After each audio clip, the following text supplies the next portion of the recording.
खुलुमबाय आं सिबिरानि ब्रह्म नोंथांमोनखौ आंनि एसबी बड' निउज चेनेलाव गासैखौबो बरायबावनाय थाबाय नोंथांमोननि थाखाय आं गोदान मोनसे भिडिअ लानानै फैबावबाय अन्नानै भिडिअखौ जोबजासिम नायलांदो बिटिआर सरकारा मैया 3 बोसोर आबुं जाबाय 3 बोसोर आबुं जानायजों लोब्बा लाखिनानै बिटिआर सरकारा माखासे हाबाफारिफोर लादों जेरै बड'लेण्ड ट्रेन्सपर्ट सार्भिसआव माखासे गोदान थांखिफोर लादों गोदानै एसि थानाय बड'लेण्ड ट्रेन्सपर्ट बास सार्भिस बेखेवनानै होदों बासआ धेमाजिनि सिमेन्ट सापरिसिम थांगोन थांलाय फैलाय गंनै बास थागोन होननानै मिथिहोदों बेनि अनगायैबो कार्बि आंलंसिमबो थांगोन फैगौ समबारनिफ्रायनो बास खारनाया जागायजेनगोनखौ मिथिहोदों जेनाखि बिटिआरनि बायजोनि बर'फोरा सोमावसारनायाव गोबां बाहागो लाबोदों बेनिखायनो बिटिआरनि बायजोनि बर' सुबुंफोरा दाबि खालामनाय बायदियै बड'लेण्ड ट्रेन्सपर्ट बास सार्भिसखौ बेखेवनाय जाबाय होननानै फोरमायथिदों बेनि अनगायैबो गंथाम बास बानायगासिनो दंबावो बेनि मादाव गंसेखौ गुवाहाटीसिम आरो गंनैखौ सिलिगुरिसिम हरनाय जागोन होननानै फोरमायथिदों अदेबानि सिलिगुरिसिम बासआ थांगोन होननानै फोरमायथिदों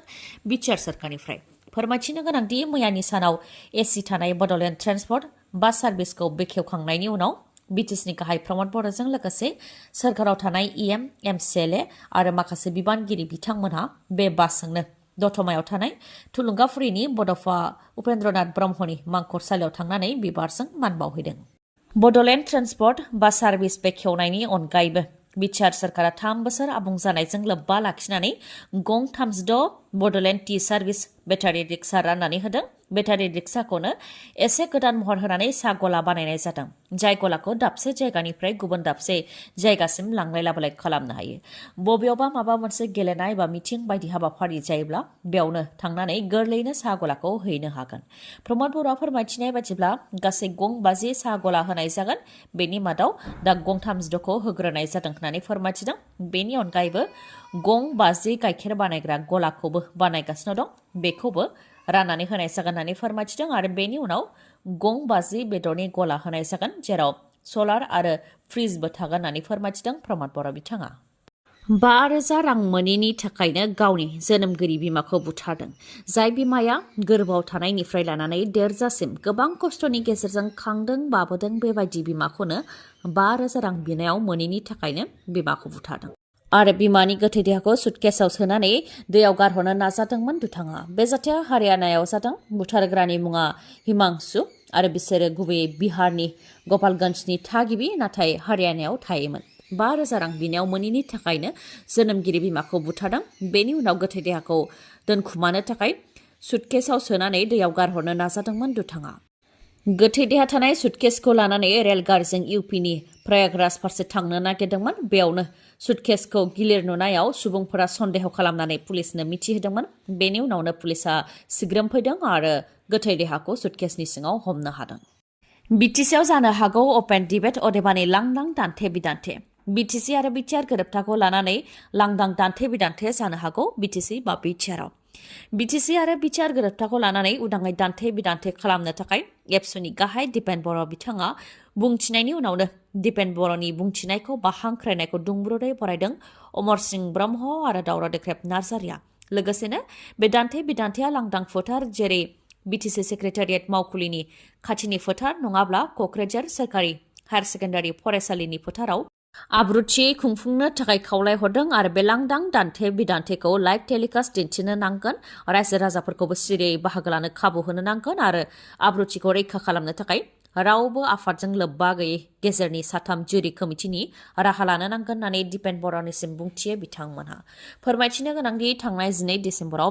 बिटिसि आरो बिटिआर गोरोबथानि दफानि सायाव लांदां दान्थे बिदान्थे खालामनो थाखाय दिपेन बर' बिथाङा बुंथिदोंमोन दिपेन बर' बिथाङा बुंथिदोंमोन दि जोंनि थांखि बा एजेन्डाया हारिनि थाखायसो नाथाय बिथांमोन अदेबानि अमर सिंह ब्रह्म आरो दावरा देख्रेब नार्जारिमोनहा सोरबा राजखान्थि हान्जानि सार्थ बा गाव गावनि मुलाम्फानि थाखाय खोथा बुंलाबायोबा बेयाव बुंनांगौनि गोनांथि जेबो गैया होननानै बुंथिदोंमोन नाथाय बिथांमोनहा 6 शेड्युलनि सोमोन्दै सानाव फरायनानै बुंदों ना हरनि सिमाङाव नुनानै बुंलाबायदों जेबो बुजिया नाथाय गोरोबथा आरो 6 शेड्युलनि सायाव A to Z खेंफुरथि होनो थाखाय केपासिटि दं होननानै बुंथिदोंमोन दिपेन बर' बिथाङा आरो बेनि थाखाय दावराव देख्रेब नार्जारिजों लोगोसे अमर सिंह ब्रह्मखौ सुप्रिम कोर्ट नङाबा हाइ कोर्टनि उकिल लानानै नङाब्ला 6 शेड्युलनि PhD नङाब्ला डक्टरेट डिग्री थानायखौ लानानै लांदां दान्थे बिदान्थेयाव बाहागो लानो थाखायबो बुंथिदोंमोन जेराव फारसेथिं बिथांमोन थागोन आरो फारसेथिं एबसुआ थागोन होननानै बुंथिदोंमोन। बेयावनो लाइभ टेलिकास्टआव फिननायखौ होगोन बेनि थाखाय थाग थियारि होनानै उदाङै बुंथिदोंमोन दिपेन बर' बिथाङा। बेनि सायावनो अमर सिंह ब्रह्मआबो बुंथिदों दि दिपेन बर'आ गोथौयै साननानै ना थौलेयै साननानै ना गरम जानानै लांदां दान्थे बिदान्थेनि थाखाय हांख्रायदोंमोन बेखौ गोसो गुदुङै आजावबाय होननानै बुंथियो। लोगोसे हारिनि सार्थआव सोरहा बिटिसि आरो बिटिआरनि सायाव बेसेबां मिथिगौ बेयो रोखा जानांगौ आरो बेखौ गासै रायजो राजाफ्राबो मिथिनांगौ होननानै बुंथियो अमर सिंह ब्रह्मआ। लोगोसे बुंथिबावदि बिटिआर गोरोबथानि उनाव बिटिसि गोरोबथानि मोनसेबो दफाया मावफुंजायाखै, नाथाय बिटिआर गोरोबथानि उनाव बिटिसि गोरोबथाया डाइल्युसन जायाखै आरो जोबस्राङाखै होननानै दिपेन बर'आ बुंथिदों। नाथाय बिटिआर गोरोबथानि उनाव बिटिसिनि मोनखानाय गोहोफोर अदेबानि पावार एन्ड फांसनफोरा डाइल्युसन जादों आरो जोबनायाव स्क्रेप बा जोबस्रांनायखौ नुदों होननानै फोरमायथिदों अमर सिंह ब्रह्मआ। बेनिखायनो दिपेन बर' बिथाङा लांदां दान्थे बिदान्थेनि थाखाय हांख्रायनायखौ बरायो होननानै बुंथिदों आरो हांख्रायनाय लेखायै जाहाथे दिपेन बर' बिथाङा बिबानखौ लायो बेनि थाखायबो बुंथियो अमर सिंह ब्रह्मआ। नाथाय बे लांदां फोथाराव जानो नांगोन, लाइभ टेलिकास्ट जानो नांगोन। एबसु आरो अमर सिंह मोननि हान्जानि अनगायैबो गेजेरनि मावग्रा थामथि हान्जानिबो थाग थियारि खालामनो नांगोन होननानै बुंथियो आरो बेफोर थाग थियारिखौ दिपेन बर' बिथाङा थाबैनो खालामनो नांगौ होननानैबो बुंथियो अमर सिंह ब्रह्मआ। आरो बे लांदां दान्थे बिदान्थेनि थाखाय गांसे फर्मेल लाइजामबो दिपेन बर' बिथांनिसिम दैथायहरदों दावराव देख्रेब नार्जारि आरो अमर सिंह ब्रह्म बिथांमोनहा। आसामाव जेसेबां सुबुंनि देहायाव HIV पजिटिभ मोननाय जादों बेनि खावसेखौनो नगाव आरो गुवाहाटीआव मोननाय जादों। गुवाहाटी मेडिकेल कलेजनि रिपर्टनि बायदिब्ला नगावआव HIV पजिटिभ मोननायनि अनजिमाया बांनायनिफ्राय बांदों। थांनाय 2022 मायथाइयावसो सा 334नि देहायाव HIV पजिटिभखौ मोननाय जादोंमोन। बेनि 7 दान उनावनो 1074नि देहायाव HIV पजिटिभखौ मोननाय जादों। गेदेर सोहोराव बायदि बायदि पार्टी खालामनाय जेरै ड्राग्सनि पार्टी बायदि खालामनायनि थाखायनो HIV पजिटिभ जानाया बांदों होननानै मिथिहोदों। आसामाव थांनाय 2021 मायथाइयावसो 2366 सुबुंनि देहायाव HIV पजिटिभ मोननाय जादोंमोन। बेनि उनाव 2022 मायथाइयाव 4018नि देहायाव HIV पजिटिभ मोननाय जादों आरो 2023आव बांनानै 4641 सुबुंनि देहायाव HIV पजिटिभ मोननाय जादों। अदेबानि आसामाव बा जोंनि रायजोआव HIV पजिटिभ मोननायनि सुबुं अनजिमाया बांनायनिफ्राय बांगासिनो दङ। कर्ट कमप्लेक्स अदेबानि बिजिरसालिनि सिङावनो गावथारनाय जाथाय। बिजिरसालिनि सिङावनो सासे केदिखौ गावथारदों सानै सुबुङा। बिहारनि पाटनायाव जादों बे जाथाया।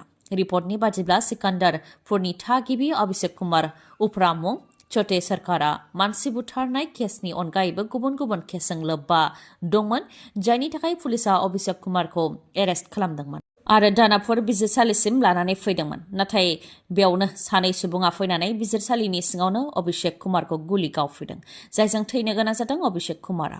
बेबायदि जाथाय जानाय लोगो लोगोनो पुलिसफोराबो सानै गुलि गावग्राखौ हमदों आरो बिसोरनिफ्राय पिस्तलखौबो लादों।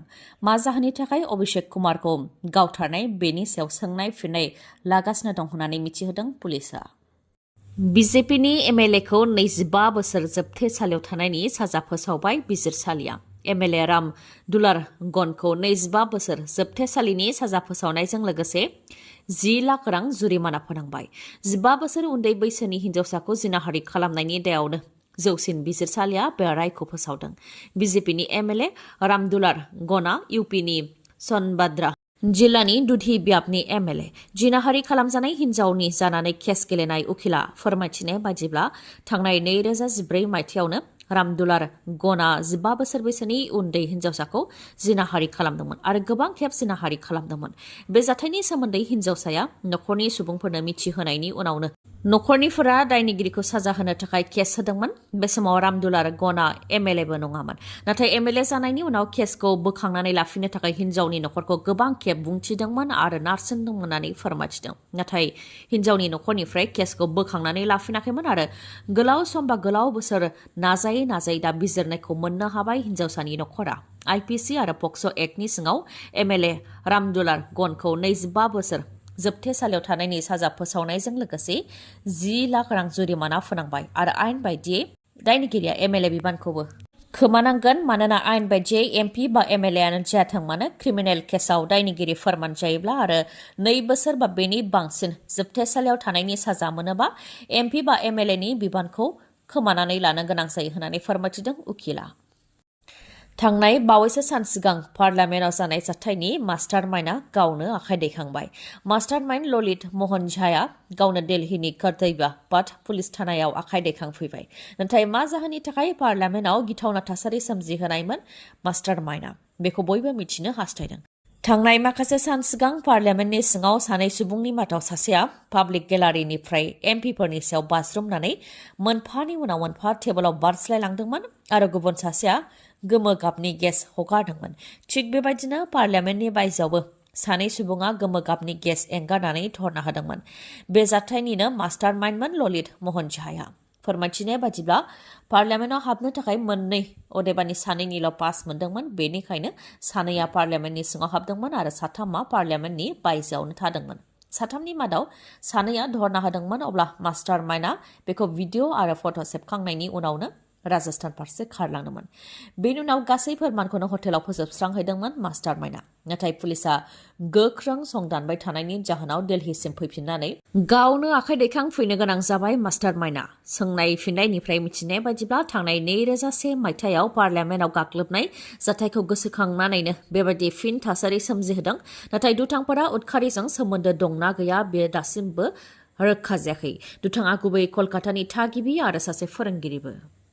गोदान मटर साइकेल बा स्कुटि बायनो गोसो दंब्ला नोंथांमोननि थाखाय मोनसे गोजोनथाव खौरां।